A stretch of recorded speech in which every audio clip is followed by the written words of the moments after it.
Hey everybody, John from Bike Fit Advisor. I wanted to just take a minute to do this quick bike fit tip video, and it was really highlighted by this particular client, so I thought I'd share it with all of you. This rider is an elite level collegiate cyclist, and he was having a couple of problems on the bike, and one of them was he just didn't feel kind of connected or attached to his bike or grounded through it very well. He just didn't feel like he was getting all he could out of his from a power output standpoint. So here's how he looked before any of the changes.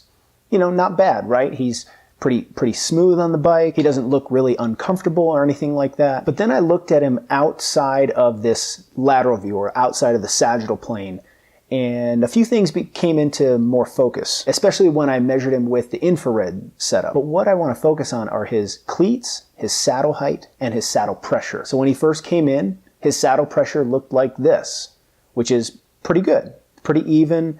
There is not a significant amount of pressure on one side over the other, anything like that. But one of the changes I had to make is I had to move his cleats back on his shoes just a little bit. We were trying to affect a change at the ankle, as well as a small change in how it positioned his pelvis on the saddle. And anytime we make this change of pulling the cleats back, often we have to make a saddle adjustment as far as the saddle height. We're effectively shortening the person's leg, so we need to lower the saddle a little bit. So I lowered a couple of maybe 4 or 5 millimeters at the most for his saddle height. And look what happened to his saddle pressure when I did this. Here's the static shot of the overall. He said it did feel different through the saddle, but not in a drastic way. He actually only brought it up after I prompted him once I had seen the saddle pressure data. Now, even though he didn't notice anything huge right then during the fit, this is when it's really important. We have to sort of extrapolate out and as far as what is this going to feel like in 2 hours on the bike. And certainly it would have made a big difference in this case. So without doing anything else, all I did was lower his saddle a couple of more millimeters. We went about 3 more millimeters lower.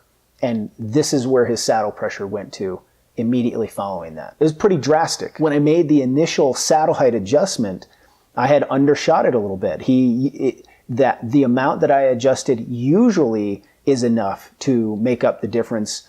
However, in this particular rider's case, it wasn't quite there. We were just a couple of millimeters off, but once we, made that second change and nailed his saddle height, then everything settled in and his saddle pressure went down. He actually started to have better mechanics through the bike, and it cleared up a lot of the bike fit issues we were looking at. So be really careful when you're making these changes in your bike fit, like in this instance with the cleat adjustments. You have to also make sure that what I would call the counter adjustments or the secondary adjustments you make because of those have to be done to the correct degree, and sometimes it's a very fine line. This is one of the reasons I really encourage people to often keep a journal of their symptoms and their changes that they make, so you can really track what you're feeling and what changes you've made. So this was a really simple one. It's a very small change, but it really made a big difference, and so I thought it was good to illustrate just how important these tiny changes can be. So that's it for this one. Thanks everybody for checking in, and we'll see you next time.